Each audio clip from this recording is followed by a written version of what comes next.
कारण राजकारण या विशेष कार्यक्रमात मी संजय आवटे तुमचं स्वागत करतो. तुम्हाला माहिती आहे आपल्याकडे भारताला भारत माता वगैरे म्हटलं जातं आणि भारताला मातेच्या रूपात अनेकदा दाखवलं जातं. ती माता पण अगदी टिपिकल असते.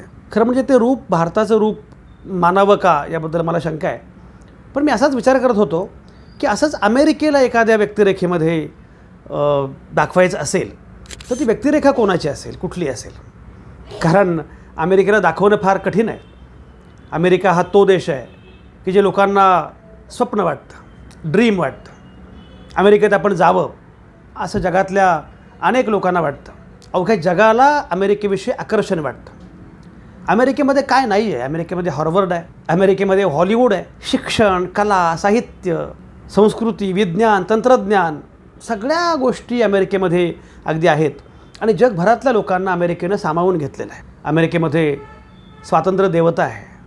अमेरिकेमध्ये पर्स्यूट ऑफ हॅपीनेस आहे. या अमेरिकेविषयी लोकांना आकर्षण असणं अगदी स्वाभाविक आहे. अमेरिकेचा हा अकॅडमिक, स्कॉलर, साहित्य, संस्कृती, कलासक्त अशा प्रकारचा हा चेहरा, याचं सगळ्यांना आकर्षण वाटणं स्वाभाविक आहे. पण त्याचवेळी तीच अमेरिका ही एका अर्थानं जगामध्ये खलनायक म्हणून सुद्धा अनेक वेळा दिसते. युद्धखोर अमेरिका, अनेक ठिकाणी छोट्या देशांमध्ये त्यांची वाताहत करणारी अमेरिका, अनेक देशांमध्ये लोकशाही राजवटी उलथवून टाकून तिथे हुकुमशहांना बळ देणारी अशी अमेरिका, अनेक ठिकाणी हत्याकांड करणारे, लाखो निरपराध लोकांचे एका अर्थानं खून करणारी अशी अमेरिका, जगामध्ये ठिकठिकाणी आपले लष्करी तळ उभारणारी आणि जगाचा पोलीस म्हणून जणू काही सगळा कारभार करणारी, आपल्या बाजारपेठांसाठी बाकीच्या देशांना वेठीस धरणारी अशी अमेरिका, ही पण अमेरिका. अमेरिकेमध्ये अमेरिकेला युद्धाची झळ कधी बसली नाही. पण ठिकठिकाणी युद्ध होतील असा प्रयत्न मात्र अमेरिकेचा असतो. त्यामध्ये वेपन लॉबी आहे, त्यामध्ये आणखी बरेच घटक आहेत. 9/11चा हल्ला वगळला तर अमेरिकेला कधीच झळ कुठली बसली नाही. पण अमेरिकेने मात्र बाहेर सगळीकडे या प्रकारच्या गोष्टी केल्या. अशा अमेरिकेला कुठल्या व्यक्तीच्या रूपात दाखवता येईल? आणि मला अचानकपणे वाटलं की अशी एक व्यक्तिरेखा आहे, अशी एक व्यक्ती आहे की जिच्याकडे पाहिलं की वाटतं की हे दिस इज अमेरिका. त्या व्यक्तीचं नाव आहे हेनरी किसिंजर. हेनरी किसिंजर वयाच्या 100व्या वर्षी 100 वर्ष पूर्ण केल्यानंतर त्यांचं निधन झालं, काळाच्या पडद्याआड गेले. हेनरी किसिंजर हा खरं म्हणजे फार समृद्ध आयुष्य जगलेला असा माणूस. 100 वर्ष पूर्ण केली त्यांनी आणि त्यांनी अक्षरशः जग बघितलं. अमेरिकेचे जवळपास 12 अध्यक्ष त्यांच्यासोबत हेनरी किसिंजर यांनी काम केलं. 1969 ते 1977 ही 8 वर्ष तर अक्षरशः हेनरी किसिंजर हेच अमेरिका चालवत होते असं म्हटलं तरी वावगं वाटू नये. जगातल्या सगळ्या बलशाली नेत्यांमध्ये हेनरी किसिंजर यांचा उल्लेख केला पाहिजे. एवढे ते बलशाली होते 1969 ते 1977 या कालावधीमध्ये. म्हणजे मला कायम गंमत अशी वाटते की खरं त्यांचं आयुष्य किती चित्तथरारक आहे. मजा बघा, हा खरं म्हणजे बेसिकली ज्या अमेरिकेवर त्यांनी राज्य केलं एका अर्थानं ते मूळचे अमेरिकेचे नव्हेत. त्यांचा जन्म अमेरिकेतला नव्हे, ते जन्मले जर्मनीमध्ये. जर्मनी ज्यू असणारे हेनरी किसिंजर अगदी पोर वयामध्ये जेव्हा हिटलरनं सगळा नाझींनी नरसंहार सुरू केला होता जूनचा, तेव्हा त्या नरसंहाराला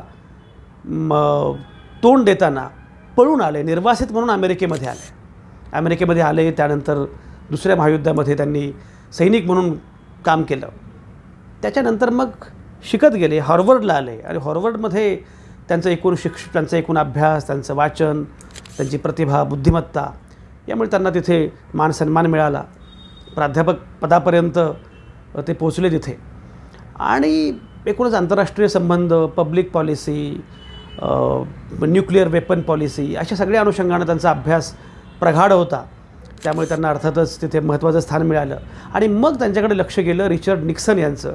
निक्सन अध्यक्ष होते आणि त्यांनी यांना सल्लागार म्हणून सोबत घेतलं आणि मग सुरुवातीला राष्ट्रीय सुरक्षा सल्लागार म्हणून काम केलं. त्याच्यानंतर परराष्ट्रमंत्री म्हणून काम केलं. आणि या सगळ्या कालावधीमध्ये हा सगळा तो काळ जो आहे तो काळ खूप महत्त्वाचा आहे. किंबहुना असं म्हणता येईल की जेव्हा जगभरामध्ये मोठं हॅपनिंग सुरू होतं तो काळ आहे. हा कुठला काळ आहे? जेव्हा शीतयुद्ध सुरू होतं. दुसरं महायुद्ध संपलं, शीतयुद्ध सुरू झालं. अमेरिका आणि सोव्हिएत रशिया हे दोन देश अगदी महत्त्वाचे देश होते आणि या दोन देशांच्या तालावर अवघं जग नाचत होतं. अशा प्रकारचं द्विध्रुवीय जग, त्या द्विध्रुवीय जगामध्ये प्रामुख्याने अमेरिका आणि सोव्हिएत रशिया हे एकमेकांचे शत्रू होते. त्या सगळ्या कालावधीमध्ये अमेरिकेचं परराष्ट्रमंत्रीपद हे किसिंजर यांच्याकडे आलेलं होतं. आणि किसिंजर आणि निक्सन ही जोडी एवढी जबरदस्त होती, एवढी प्रचंड होती. भारतापुरतं मुद्दाम सांगितलं पाहिजे, 1971 जेव्हा पाकिस्तानमध्ये पूर्व पाकिस्तानामध्ये आंदोलनं सुरू झाली, पूर्व पाकिस्तानच्या सगळ्या लोकांच्या हक्कांची गळचेपी होत होती, तिथे त्यांच्यावर अन्याय होत होता. भारतानं त्यामध्ये पुढाकार घेतला आणि त्यानंतर बांगलादेश मुक्ती लढा झाला, त्याला यश मिळालं, बांगलादेश स्वतंत्र झाला, वेगळा झाला. त्या कालावधीमध्ये किसिंजर आणि निक्सन हे दोघेही भारताच्या विरोधामध्ये एवढे होते आणि प्रामुख्यानं भारताच्या तेव्हाच्या पंतप्रधान इंदिरा गांधी यांच्या एवढे विरोधामध्ये होते, कारण यांच्यामुळे सगळं चाललेलं आहे. त्यामुळे भारताच्या विरोधामध्ये भूमिका घेत त्यांनी पाकिस्तानला प्रचंड बळ दिलं. पूर्व पाकिस्तानमध्ये म्हणजे आत्ताच्या बांगलादेशमध्ये नरसंहार सुरू होता, लाखो माणसं मरत होती आणि तरीसुद्धा पाकिस्तानच्या हुकुमशहाला बळ देण्याचं काम कोण करत होतं? निक्सन आणि किसिंजर करत होते. पण हे केवळ तेवढंच नाही आहे, अशा अनेक घटना सांगता येतील.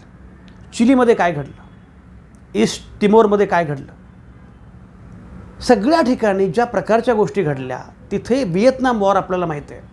त्यामुळे तिथे लाखो माणसं गेली, लाखो माणसं मरत होती. पण लाखो माणसं मरत असतानासुद्धा किसिंजर मात्र त्यांची जी भूमिका आहे त्या प्रकारे काम करत राहिले आणि त्यांची परराष्ट्रीय संबंधांची भूमिका जी होती त्यांना चाणक्य मानलं जायचं.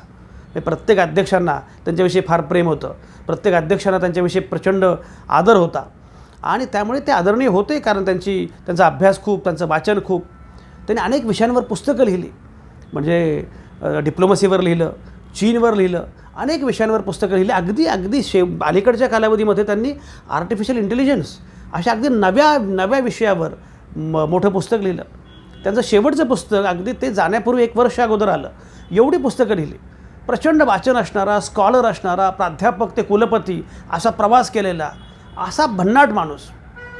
पण या भन्नाट माणसाच्या, या चाणक्याच्या अनेक निर्णयांमुळे अनेक देशोधडीला लागले.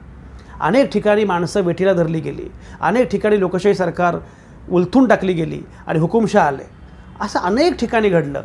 पण त्यांना त्याची फिकीर नव्हती, कारण मला माझा देश महत्त्वाचा.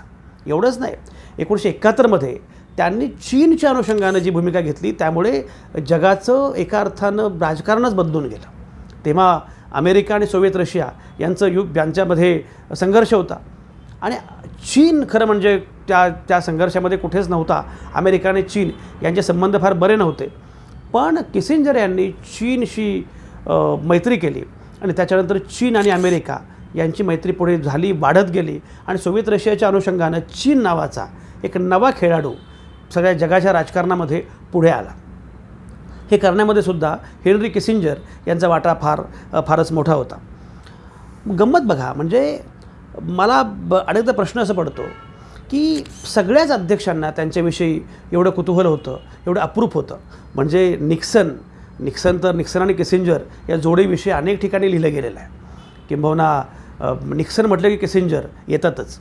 पण निक्सन किसिंजर ही जोडी होतीच, पण वॉटरगेट प्रकरणामध्ये निक्सन यांना अमेरिकेच्या अध्यक्षपदाचा राजीनामा द्यावा लागला. त्यानंतर जे अध्यक्ष आले त्या सगळ्याच अध्यक्षांनी त्यांचं महत्त्व अबाधित ठेवलं. अगदी अलीकडच्या कालावधीमध्ये धाकटे जॉर्ज बुश यांनी 2002 किसिंजर यांना एका महत्त्वाच्या समितीवर अध्यक्ष म्हणून घेतलं, कारण तुमचा सल्ला आम्हाला हवा आहे. अशा प्रकारची त्यांची आवश्यकता अनेक सरकारांना वाटत असे. पण एवढं सगळं होत असतानासुद्धा मी मगाशी म्हटल्याप्रमाणे युद्धखोर अमेरिका ही जी प्रतिमा आहे, ही प्रतिमा ठळक करण्यामध्ये किसिंजर यांचा वाटा फार मोठा आहे. अमेरिका हा या पृथ्वीतलावरचा सगळ्यात बलशाली देश असला पाहिजे, आपलं लष्कर सगळ्यात महत्त्वाचं असलं पाहिजे, बाकी सगळ्या देशांपेक्षा आपण मोठे, आपण महत्त्वाचे, निर्णय प्रक्रियेवर पूर्णपणे आपलाच अधिकार, अशा सगळ्या गोष्टींसाठी त्यांनी ज्या प्रकारचं राजकारण केलं त्यामध्ये किती लोक गेले, किती देशांची हानी झाली हे सांगणं फार कठीण आहे. म्हणजे मुद्दाम सांगितलं पाहिजे की अमेरिकेच्या सगळ्याच अध्यक्षांना त्यांच्याविषयी अप्रूप होतं. 2 अध्यक्षांना मात्र फारसं काही अप्रूप नव्हतं, फार आकर्षण नव्हतं किंवा ते त्यांच्या प्रभावाखाली नव्हते असं म्हणता येईल. त्यातले एक अध्यक्ष डोनाल्ड ट्रम्प. मी अगदी जो बायडनलासुद्धा त्यांच्याविषयी फार आकर्षण आहे आणि किंबहुना त्यांच्यावर प्रभाव आहे किसिंजर यांचा, पण डोनाल्ड ट्रम्प यांच्यावर मात्र प्रभाव नव्हता. याचं कारण डोनाल्ड ट्रम्प यांना मुळामध्ये ते काय लिहित आहेत, त्यांचं संशोधन काय आहे हे समजत नव्हतं. दुसरे अध्यक्ष जे आहेत की ज्यांच्यावर त्यांचा प्रभाव नव्हता ते बराक ओबामा. बराक ओबामांना फारसा प्रभाव तर नव्हताच. त्यांच्या ज्ञानाविषयी, त्यांच्या बाकी गोष्टींविषयी आदर असेल, पण सगळ्यात महत्त्वाचं म्हणजे जो गोंधळ किसिंजर यांनी करून ठेवलेला आहे तो मला निस्तरावा लागतो आहे, अशी थेटपणे भूमिका घेतली होती ओबामा यांनी. कारण किसिंजर यांनी देशभर, जगभर सगळीकडे ज्या प्रकारचे लष्करी तळ निर्माण करून ठेवले होते, ज्या ठिकाणी लष्करी पेच तयार करून ठेवले होते, जगभर युद्धाचं वातावरण तयार करून ठेवलं होतं, त्या सगळ्यासाठी प्रयत्न करावे लागले बराक ओबामांना की जगामध्ये पुन्हा शांतता आली पाहिजे. बराक ओबामांना शांततेचं नोबेल मिळालं हे खरं आहे, पण सगळ्यात क्रूर विनोद असा आहे की खुद्द हेनरी किसिंजर यांनासुद्धा 1973मध्ये शांततेचं नोबेल मिळालं होतं. व्हिएतनाममध्ये शांतता प्रस्थापित झाली म्हणून त्यांना आणि व्हिएतनामचे क्रांतिकारक थो या दोघांना संयुक्तपणे नोबेल देण्याचा निर्णय नोबेल समितीने घेतला. पण हा क्रूर विनोद त्या व्हिएतनामचे क्रांतिकारक थो यांना आवडला नाही. त्यांनी सांगितलं की मी हे नोबेल स्वीकारणार नाही. त्यामुळे लाजेकाजे का असे ना, हेनरी किसिंजर यांनासुद्धा नोबेल स्वीकारता आलं नाही, ते त्या कार्यक्रमाला गेले नाहीत. पण मुद्दा असा की 100 वर्षांचं आयुष्य, भरगतचं आयुष्य, 100 वर्षांचं आयुष्य एवढे उत्तम जगले. सवयी काय होत्या? पुस्तकांचं वाचन, अहोरात्र अभ्यास, बैठक, तासन तास बसून पुस्तकं लिहायचे, तासन तास बसून लेखन करायचे, नवं संशोधन करायचे, विद्यापीठांमध्ये जाऊन विद्यार्थ्यांना शिकवायचे, वेगवेगळ्या नेत्यांच्या भेटी घ्यायच्या. आणि वेगवेगळ्या नेत्यांच्या भेटी घेताना एक त्यांचं वैशिष्ट्य असं होतं की त्यांच्यामध्ये काहीतरी चुंबकीय आकर्षण होतं. त्यांचा आवाज पण असा एक आवाजात खर्ज होता. आकर्षण असं होतं की त्या बैठकांमध्ये तो नेता आपोआपच त्यांना वश व्हायचा. हे सगळं करायचं आहे. आणि शिवाय मद्यपान हा त्यांची आवडीची गोष्ट होती. मित्रांसोबत दररोज मद्यपान करणं हे त्यांना प्रचंड आवडायचं. धूम्रपान ही पण अत्यंत आवडीची गोष्ट. सुरुवातीला पाईप ओढायचे, त्यानंतर ते सिगारेटकडे वळले. पण बेसिकली धूम्रपान, मद्यपान अगदी भरपूर करूनसुद्धा हा माणूस 100 वर्ष छान जगला. अखेरपर्यंत बुद्धिशाबूत, अखेरपर्यंत सगळ्या संवेदना इतक्या उत्तम की आजही शेवटी जातानासुद्धा त्यांचा सल्ला घ्यावा असं अगदी अमेरिकेचे आत्ताचे अध्यक्ष जो बायडन यांना वाटत असे. चीनला तर त्यांच्याविषयी प्रचंड ममत्व.